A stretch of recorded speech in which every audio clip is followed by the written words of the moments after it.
sous le choc. Hola. Et toi, est-ce que tu aimes le chocolat? Juliette, 18 ans. J'adore le chocolat. Philippe, 55 ans. J'adore le chocolat. Anne, 50 ans. J'aime le chocolat. Héloïse, 2 ans et demi. Vous aimez le chocolat? Mais en fait, c'est quoi le chocolat? Pour faire du chocolat, tout commence par la fève de cacao. Elle pousse sur un arbre qui s'appelle le cacaoyer. Les cacaoyers poussent naturellement au bord des rivières ou des fleuves. Les 4 zones de culture principales des fèves de cacao sont l'Amérique centrale et l'Amérique du Sud, l'Afrique australe et l'Asie du Sud-Est. Pourquoi là-bas et pas chez nous? Parce que le cacaoyer est un arbre fruitier tropical, il a donc besoin d'un climat tropical et de soleil. Il porte des fruits appelés cabosses, qui contiennent 25 à 75 fèves. Les fèves sont triées, nettoyées et mises à fermenter. Par suite à des réactions chimiques naturelles, elles développeront un goût et une couleur. Bon, ces fèves, elles vont où alors? Les fèves sont achetées par des intermédiaires à 1 € le kilo, qui les revendent à des exportateurs. Les grandes firmes les achètent à la bourse du cacao, afin de fabriquer leurs produits finis. Avec 1 kilo acheté au producteur, on peut fabriquer 40 tablettes de chocolat. 3 milliards de kilos de chocolat sont consommés dans le monde chaque année, soit 95 kilos de chocolat par seconde. On l'aime notre chocolat, mais savez-vous l'envers du décor? Le chocolat est principalement produit ici, en Côte d'Ivoire. C'est le plus grand pays producteur de chocolat au monde. Pour pouvoir pallier à cette énorme demande, les propriétaires des champs de cacao se sont mis à utiliser des enfants pour cultiver les fèves de cacao. Environ 200 000 enfants travaillent dans les champs de cacao. Les cultivateurs de cacao ont recours au travail des enfants pour garder leur prix compétitif. La Birmanie, la Corée du Nord, la Somalie, les 2 Soudans et la République démocratique du Congo sont les pays qui exploitent le plus d'enfants. Mais enfin, que font les parents?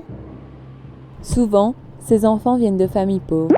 Ils ont entre 5 et 17 ans et sont envoyés en Côte d'Ivoire dans l'espoir de ramener de l'argent. Malheureusement, cela ne se passe pas comme ça. Dans le pire des cas, ces enfants se font kidnapper chez eux et sont emmenés dans les champs de culture pour travailler. Il existe énormément de producteurs de chocolat dans le monde et il est quasiment impossible de s'assurer qu'ils n'utilisent pas de main-d'œuvre de mineurs. Les acteurs de ce trafic brouillent les pistes de traçabilité. Les enfants vivent dans des conditions de vie et de travail épouvantables et dangereuses. Ils doivent manipuler des machettes, travailler de nombreuses heures par jour, porter d'énormes sacs sur leur dos, dormir par terre sans eau ni nourriture.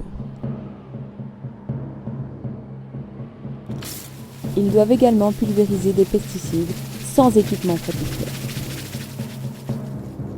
Les conséquences sont désastreuses. Des milliers d'enfants meurent chaque année. Un autre problème majeur de la production du chocolat, c'est l'huile de palme. Ah bon? Mais pourquoi?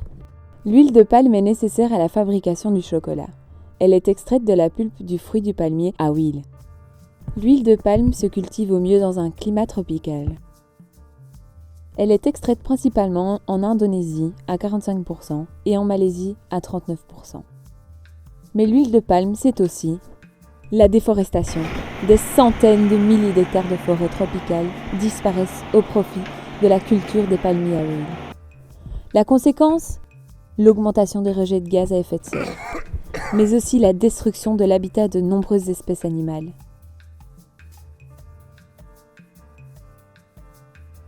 L'huile de palme est dangereuse pour la santé. Elle contient 50% d'acides gras saturés contre 15% pour l'huile d'olive. À la clé, des maladies cardiovasculaires, crise cardiaque, artères bouchées, obésité et j'en passe. Et socialement, les petits producteurs sont exploités et vivent dans une misère extrême. Or, la déforestation, l'extinction d'espèces animales et végétales rares, le travail des enfants, l'exode rural ne sont pas comptés dans le prix de notre pot de chocolat. Mais qu'est-ce qu'on peut faire? Il existe aujourd'hui des entreprises qui fabriquent du chocolat équitable. L'idée clé du commerce équitable, c'est le dialogue entre les producteurs et les travailleurs, sur la transparence et le respect d'autrui. Ce commerce offre de meilleures conditions de vie aux travailleurs. Il est possible que le commerce équitable puisse être plus cher que les produits industriels que l'on trouve dans nos magasins. Cela se justifie par une qualité des produits, mais aussi une qualité sociale. Heureusement, ce n'est pas toujours vrai. Aujourd'hui, il est tout à fait possible de trouver du chocolat provenant du commerce équitable dans la même gamme de prix qu'un chocolat industriel. Contrairement à ce que l'on pourrait croire, la fabrication du chocolat ne provenant pas du commerce équitable n'est pas sans conséquences. À travers cette vidéo, nous cherchons à sensibiliser et à conscientiser les consommateurs sur l'envers du décor de ce produit.